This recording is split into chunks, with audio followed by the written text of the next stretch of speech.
अस्सलामुअलैकुम मेरे अज़ीज़ तलबा। आज हम ड्राइंग के बारे में कुछ पढ़ेंगे। आप तवज्जो से सारी बातें सुने तो आपको ड्राइंग में दिलचस्पी भी पैदा होगी और आपका काम भी आसानी से हो जाया करेगा। हमारे ड्राइंग में सबसे पहले नंबर पर आता है ड्राइंग के बुनियादी लवाज़िमात या एसेंशियल्स ऑफ ड्राइंग।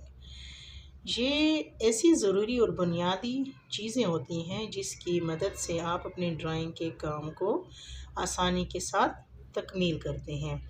इसमें आती हैं ड्राइंग के बुनियादी आलात और औज़ार के बारे में जानना, बुनियादी ज़रबें सीखना, फ्री हैंड ड्राइंग करना, लकीर, अशकाल और ठोस अजसाम की ड्राइंग बनाना।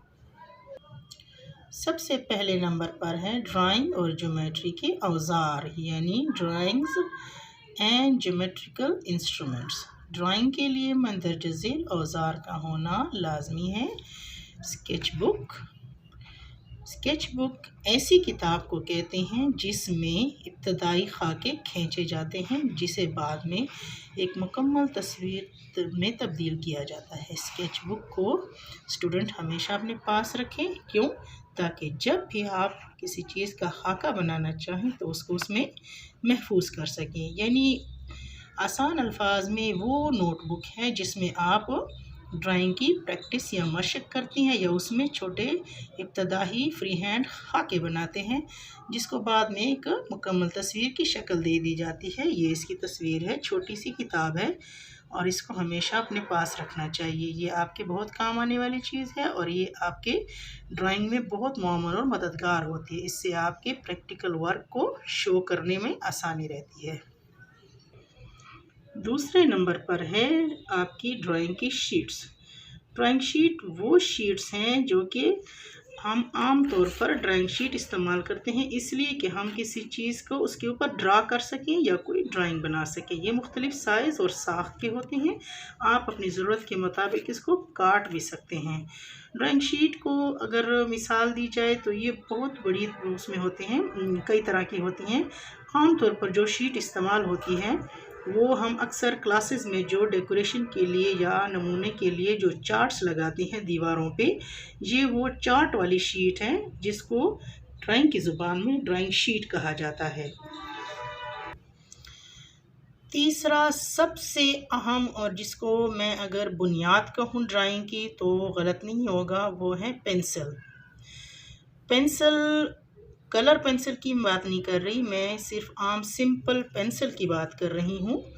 ये पेंसिल सिंपल पेंसिल, इसके कई अक़साम होती हैं जिसकी ये नोक के कलर पे डिपेंड करती है। जब ये कोई लकीर बनाती है इसको हम इसका कलर कहते हैं या इसका हम रंग कहते हैं। ये आम तौर पर इस्तेमाल की जाती है ड्राइंग में। इसका मकसद 15वीं सदी ईस्वी से शुरू हुआ और इसके मुख्तलिफ अक़साम मंदरज झेल हैं। अच्छा, अब इसके अक़साम क्या हैं? अक़साम को अगर हम सेंटर से स्टार्ट करें तो ये है एच से 9H की तरफ जाते हुए पेंसिल सख्त होती चली जाती है, जबकि एच बी हमारी वो पेंसिल है जो कि हम आमतौर पर ड्राइंग के लिए इस्तेमाल करते हैं। ठीक है, आमतौर पर ड्रा करने के लिए, स्केच करने के लिए जो पेंसिल हम इस्तेमाल करते हैं वो HB पेंसिल है। इसी तरह से जब वो 2B, 3B, 4B, 8B, 6B ये सारा जब 9B की तरफ जाती है तो पेंसिल नरम और गहरी होती चली जाती है। ठीक है, अच्छा अब इसको पढ़ते हैं। आम इस्तेमाल होने वाली पेंसिल HB कहलाती है। जब H से 9H की तरफ जाते हैं तो ये पेंसिल सख्त होती जाती है। इसके बरअक्स जब B से 9B की तरफ जाते हैं तो ये नरम और गहरी होती चली जाती है। ठीक है, नरम और गहरी होती चली जाती है। ये पढ़ रहे हैं हम। पेंसिल को तेज़ करने के लिए हमेशा शार्पनर इस्तेमाल करना चाहिए। कभी भी ब्लेड, चाकू वगैरह इस्तेमाल ना करें, कटर वगैरह। जब पेंसिल बहुत छोटी हो जाए तो इसको इस्तेमाल ना करें क्योंकि ये फिर आपकी उंगलियों की पकड़ को ख़राब करती है। ठीक है, अच्छा इसके बाद आता है चौथे नंबर पर रबड़। रबड़ तो आपने देखा ही होगा। ये आप इसको पेंसिल के साथ लाजिम व मलजूम समझ लें क्योंकि ये वाहिद चीज़ है जो रबड़ पेंसिल वाला वर्क को साफ़ कर देती है कागज़ से। इससे पेंसिल की लकीरें या लिखाई वगैरह मिटाई जाती हैं। अच्छी किस्म की रबड़ इस्तेमाल करनी चाहिए हमेशा, ताकि वो काली वगैरह ना हो और ना आपकी राइटिंग को ख़राब करे। क्लीनली उसको सही तरीके से रिमूव कर दें। इसके ज़्यादा इस्तेमाल से आपकी ड्राइंग और कागज़, यानी इसको ज़्यादा इस्तेमाल नहीं करना, ये ड्राइंग और कागज़ को दोनों को ख़राब कर देता है और रबड़ भी गंदी हो जाती है। इस्तेमाल से पहले रबड़ को किसी साफ़ कागज़ से रगड़ कर साफ़ करें। गंदी रबड़ इस्तेमाल ना करें। किसी साफ़ रबड़ से भी साफ़ किया जा सकता है और उसको धोया भी जा सकता है। अगर आप उसको धो लें तो उससे भी ये साफ़ हो जाती है और फिर से इसको खुश्क करके इस्तेमाल कर सकते हैं। अक्सर रबड़ इस सूरत में भी होती है और ये आपकी पेंसिल के एंड पर भी ये लगी हुई होती है। ये भी काफ़ी काम की चीज़ है, क्योंकि ये तो इधर उधर कभी हो जाती है लेकिन ये इसके साथ चिपकी रहती है। ये आपके बड़े काम की चीज़ है। इससे हम बहुत सारी चीज़ें साफ़ कर सकते हैं मौके पर फ़ौरन ही। ठीक है।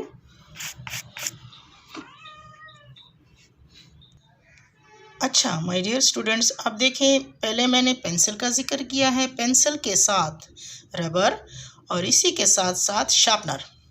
शार्पनर एक ऐसी मशीन है जिसका इजाद मैं कहती हूँ कि एक ज़बरदस्त इजाद है। इससे हम पेंसिल को शार्प करते हैं या तेज़ करते हैं। इसमें एक ब्लेड लगा हुआ होता है जो कि पेंसिल की ये जो लकड़ी है इसको काटता चला जाता है गोलाई में और आपकी पेंसिल की नोक निकल आती है। अच्छा, इसको पढ़ते हैं। पेंसिल को तराशने और नोकदार बनाने के लिए शार्पनर इस्तेमाल किया जाता है। हमेशा तेज़ धार शार्पनर इस्तेमाल करें। जब ज़्यादा इस्तेमाल से ये कुंद पड़ जाए तो इसका इस्तेमाल तर्क कर दें। यह आपके फिर किसी काम की नहीं है। इसका ब्लेड भी चेंज किया जा सकता है। यहाँ पे एक पेच है, तो अगर आप इसका ये ब्लेड चेंज करना चाहें तो इसके ब्लेड्स भी मिलते हैं रेडीमेड, आप इसका ब्लेड चेंज कर दें। लेकिन इसकी कीमत इतनी ज़्यादा नहीं होती। आप अगर एक सिंपल सा रबड़ शार्पनर लेते हैं तो वो आपकी काफ़ी अर्सा चल जाता है। हमारा अगला टूल है थंब पिन।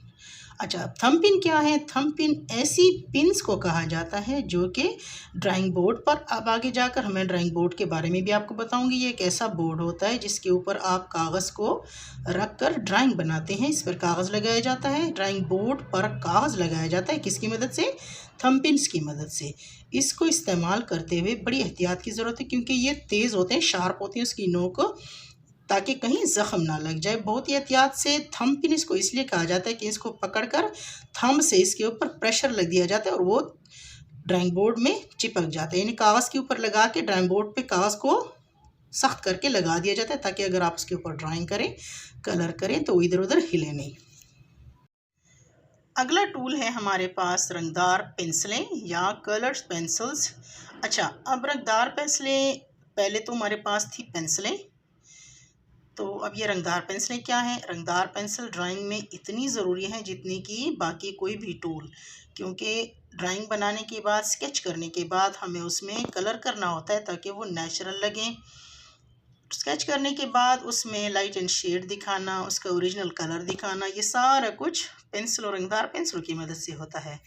अच्छा, रंगदार पेंसिलों की ड्राइंग में बड़ी अहमियत है। इससे ड्राइंग की दिलकशी में यानी खूबसूरती में इजाफा होता है।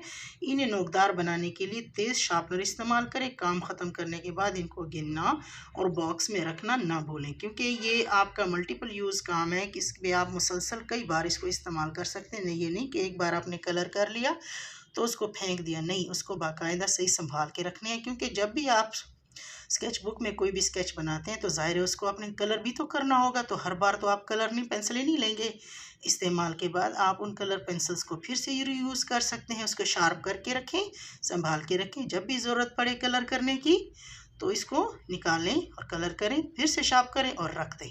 ये आपकी एहतियात आपके ड्राइंग के काम को आसान बना देगी और आपके ख़र्चे से भी बचाएगी। हमारा अगला टूल है कागज़ काटने वाला चाकू या पेपर कटर। ये आम इस्तेमाल होने वाला पेपर कटर है। इससे हम कागज़ को काटते हैं। इसमें कटर लगा हुआ होता है और ये जो सामने इसका ये हिस्सा है, इस पर थोड़ा सा प्रेस करने के बाद आगे की तरफ पुश करेंगे तो ये ब्लेड बाहर निकल आता है और इससे आप किसी भी चीज़ को आसानी के साथ काट सकते हैं, यानी कागज़ वगैरह को।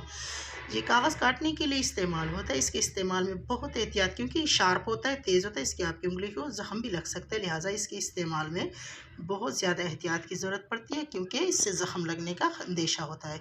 ज़्यादा इस्तेमाल से इसका ब्लेड कुंद पड़ जाता है, तो इसको तब्दील करने का तरीका क्या है? इसमें यहाँ पे एक कट्स लगे हुए होते हैं, यानी बनाने के दौरान इसमें से कट्स लगाए जाते हैं। जैसे ये वाला नोक इसकी थोड़ी सी कुंद हो जाए, शार्प ना रहे, तो इसको शार्प नहीं किया जा सकता, यहाँ से उसको काट देते हैं, ठीक है। फिर नेक्स्ट ब्लेड निकल आते हैं, आखिर तक ये यहाँ तक इसकी ब्लेड है, ये चलती चली जाती है, मतलब ये आप आखिर ब्लेड तक इसको यूज़ कर सकते हैं।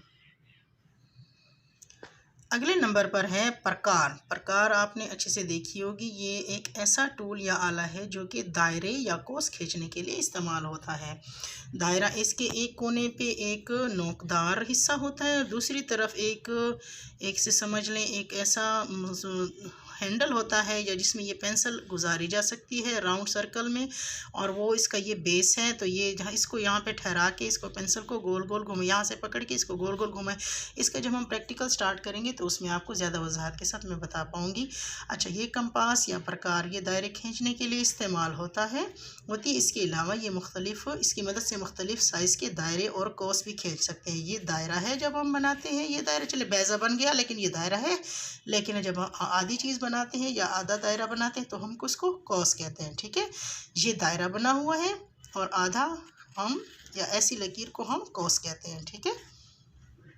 अच्छा, अब हम अगला टूल है हमारे पास मुनकसिम या डिवाइडर। ये भी आपके ज्योमेट्री के टूल में एक इंतहाई अहम आला है। इसको ये किसी खत कहते हैं, लकीर को बराबर हिस्सों में तकसीम करने के लिए इस्तेमाल। इसके दोनों कोने नोकदार होते हैं, लेकिन आप बराबर बराबर तकसीम एक जगह पे रखोगे, अगली जगह पे इसको चबो दोगे, फिर निशान बन जाएगा, फिर रखोगे, आगे चलते यानी बराबर हिस्सों में इसको तकसीम। पेंसिल तो हिल जाती है लेकिन ये हिलता नहीं है, ठीक है।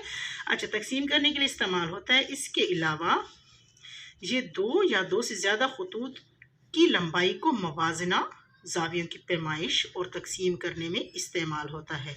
इंतहाई अहम टूल है ये, ऐसे समझिए ये दोनों बहन भाई हैं, इससे आप लाइनें बना सकते हैं और उसी लाइन की पैमाइश करने के लिए ये टूल इस्तेमाल होता है, ठीक है। इसको उर्दू में मुनकसिम और इंग्लिश में डिवाइडर कहते हैं। अगला टूल है हमारे पास प्रोट्रैक्टर। प्रोट्रैक्टर इंग्लिश का लफ्ज़ है, इसको हम उर्फ़ आम में डी कहते हैं। डी, क्योंकि इसकी शक्ल डी की तरह है इसलिए इसको डी कहते हैं। इसमें 90 तक के दर्जे होते हैं सेंट्रल में और 180 तक किनारों पे चलते हैं।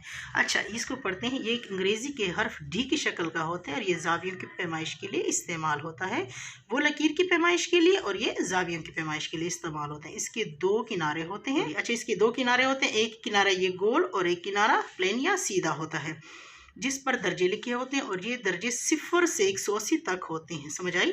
ये देखें, 0 से जाते जाते जाते जाते 180, इधर ऊपर से 0 से ये यहाँ पे जाते हैं, या 90 सेंटर है इसका और इजित 180 तक आ रहा है, ठीक है।